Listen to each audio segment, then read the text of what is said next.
Hello everyone. आज वापस से मुझे एक बहाना मिला है खुद को सर्टिफिकेट देने का, तो मैंने सोचा कि चल ले खुद को सर्टिफिकेट देते हैं। तो let's design a certificate in power point. तो जो पहला स्टेप है वो ये है कि आपकी जो सर्टिफिकेट का कंटेंट है वो आप एक ब्लैंक स्लाइड में लिख लीजिए।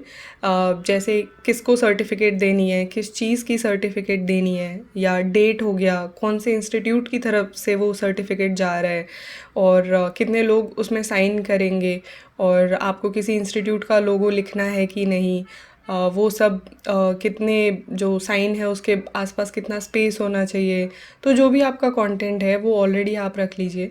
स्क्वायर शेप होगा, वर्टिकल होगा, हॉरिजॉन्टल होगा, ये आप बाद में भी देख सकते हैं, पर पहले आप एक डिफाइंड जो सेंटेंसेस है वो लिख लीजिए। जैसे शुरू में एक सर्टिफिकेट होगा, या सर्टिफिकेट ऑफ एप्रिसिएशन, या सर्टिफिकेट ऑफ पार्टिसिपेशन, जो भी है वो सब आप लिख लीजिए। साइन करने के लिए आप चाहें तो लाइन ड्रॉ कर सकते हैं इंसर्ट लाइंस में जाके, और जो लोग साइन करेंगे उनका नाम और इंस्टीट्यूट सब आप प्लेस कर दीजिए, जैसा भी आपको करना है। अब हम लेंगे एक न्यू स्लाइड, और न्यू स्लाइड में जाके शेप्स में जाके आप रेक्टेंगल शेप लीजिए और इसे ड्रॉ कीजिए। तो जो लेंथ है वो आप रखिए जो हमारी स्लाइड है उस साइज़ की, और जो विड्थ है वो थोड़ी ज़्यादा रखिए। विजुअली आप देख सकते हैं थोड़ी ज़्यादा, कुछ डिफाइंड नहीं है। और फिर हम शेप फॉर्मेट में जाएंगे और इसे रोटेट करेंगे। कुछ ट्रायल्स के बाद आई रियलाइज़ कि 350 सही नंबर है टू स्टार्ट, तो इसीलिए हम 350 पे इसे रोटेट करेंगे। तो ये एक रेक्टेंगल है जो 350 रोटेटेड है, तो इसे आप सिलेक्ट कीजिए। और अब यहाँ पे ही आपको इसका कलर डिफाइन करना है। तो जो फर्स्ट रो है जिसमें लाइट कलर्स हैं उसमें से कोई भी एक लाइट शेड ले लीजिए और नो आउटलाइन कर दीजिए। तो हमने आउटलाइन हटा दिया है यहाँ पे। अब इसे आप राइट क्लिक करके कॉपी कीजिए, और फिर पेस्ट करते टाइम पेस्ट एज पिक्चर नहीं करना है आपको, या फिर आप कंट्रोल सी कंट्रोल भी कर सकते हैं। तो अभी जो दूसरा डायग्राम है इसे हम 5 डिग्री कम रोटेट करेंगे, यानी 345 पे रोटेट करेंगे। और शेप फॉर्मेट में जाके इसका कलर जो नेक्स्ट रो है हमारी उसमें से जो शेड है वो लेंगे। इसे वापस से रिपीट करेंगे। तो बेसिकली आपने एक रेक्टेंगल बनाया था, उसके हम यहाँ थर्ड कॉपी बना रहे हैं, और इसमें हम थोड़ा डार्कर शेड लेंगे, फिर वापस से जाके इसे 340 पे रोटेट करेंगे। और इन्हें प्लेस करते टाइम एक कॉर्नर पे आपको इन्हें टच कराना है और दूसरा अपने आप अलाइन हो जाएगा। तो जैसे यहाँ पे मैंने थोड़ी स्पीड बढ़ा दी है, हमने फोर्थ कॉलम लिया 335 डिग्री और एज हमने टच करा दिया है। तो ये हो गया है हमारा बेसिक शेप, जिसमें आप देख सकते हैं कि आपको एक कलर ग्रेडियंट दिख रहा है। ठीक है, अब आप इन सबको सिलेक्ट कीजिए। मैं यूजुअली ग्रुप वाला कॉन्सेप्ट नहीं रखती हूँ, मैं यहाँ पे एक ही स्लाइड रखूँगी, और कॉपी करके मैं न्यू स्लाइड में इन्हें right click paste as picture करूँगी। ठीक है, ताकि मैं इसे क्रॉप कर सकूँ। तो अगर मुझे कलर्स वगैरह चेंज करने हैं तो मैं पिछली स्लाइड में जाके करूँगी। ठीक है, तो अब इसे क्रॉप करते टाइम हम लोग जो कॉर्नर्स हैं, जिस कॉर्नर पे हमने मर्ज किया था वहाँ तक हम इसे वर्टिकली क्रॉप करेंगे, और हॉरिजॉन्टल के लिए जो पहला शेप बनाया था उसके एज तक हम इसे ले जाएंगे और हॉरिजॉन्टली इसे क्रॉप कर देंगे।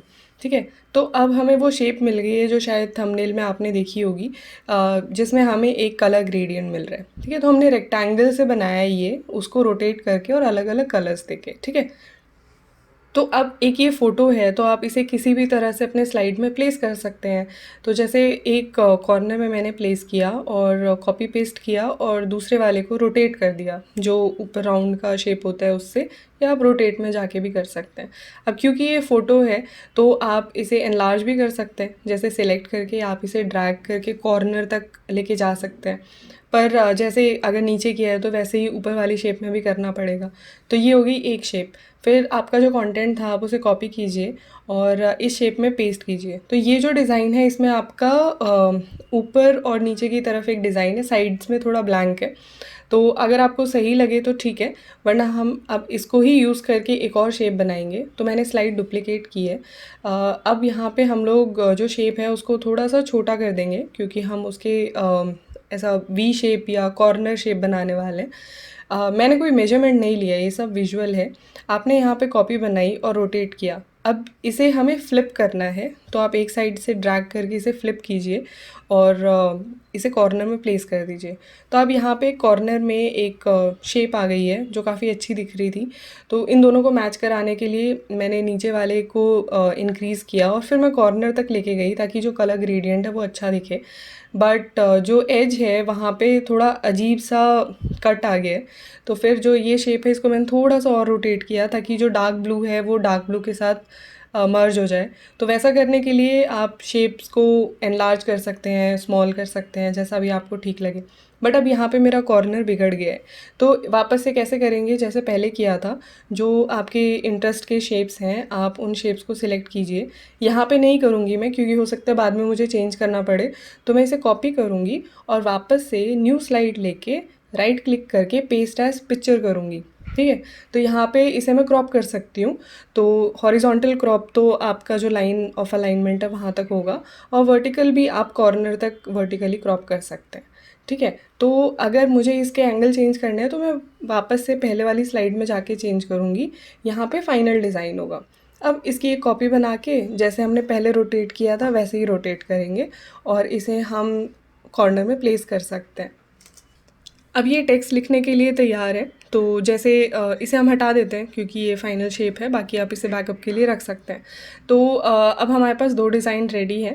पहला सर्टिफिकेट था, उसको हम यहाँ पेस्ट करेंगे। आप पोजीशंस चेंज कर सकते हैं और इसमें भी हम पेस्ट करेंगे। तो अब देखिए यहाँ पे हमें वाइट स्पेस थोड़ा ज़्यादा मिल रहा है जिस वजह से ये थोड़ी अच्छी लग रही है। अगर दो से ज़्यादा लोग साइन कर रहे हैं तो आप इन्हें अलग तरह से रखेंगे, और अगर कोई एक ही साइन कर रहे हैं तो आप उसे सेंटर में रख सकते हैं। अब थोड़ी स्पेस भी है चारों तरफ, आप लोगो वगैरह भी रख सकते हैं। तो ये काफ़ी ज़्यादा रेक्टेंगुलर था। तो अब जब आपका डिज़ाइन रेडी हो जाए ना, उसके बाद आप इन्हें इंसर्ट में जाइए, एक शेप लीजिए, जो साइज़ का आपको प्रिंट लेना है उस साइज़ का एक शेप बनाइए। ठीक है, और इसको आप वाइट बैकग्राउंड दीजिए, और जो एजेस हैं उनको रखना है क्योंकि वो रेफरेंस है। मैंने यहाँ पे गलती से हटा दिया था तो मैंने वापस से सिलेक्ट किया, और आउटलाइन रखिए ताकि वो रेफरेंस की तरह काम करे। और फिर आपकी वो जो शेप है उसमें इस रेक्टेंगल को कॉर्नर पे ले जाके आपको प्लेस करना है। बट आई रियलाइज़ कि अगर बॉर्डर रहेगा तो वो अच्छा लगेगा, तो मैंने आउटलाइन को डार्क रखा है और जो शेप फिल है उसे नो फिल कर दिया है। आप वाइट रख सकते हैं अगर वो पीछे है, और ट्रांसपेरेंट कर दीजिए अगर वो आगे है। बट एनीवेज ये स्टेप इतना इंपॉर्टेंट नहीं है।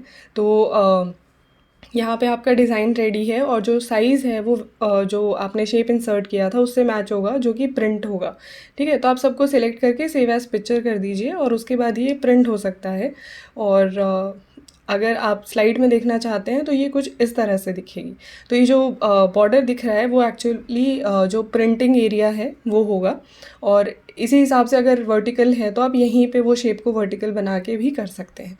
अब ये जो डिज़ाइन है ज़रूरी नहीं है कि आप इसे सर्टिफिकेट के लिए ही यूज़ करें।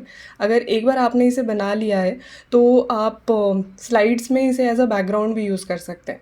जैसे ये थैंक यू स्लाइड है, तो इसके कॉर्नर्स पे मैं इसे प्लेस करूँगी। तो अब जो ब्लैंक स्लाइड थी वो अब यहाँ पे कलरफुल हो गई है। ठीक है,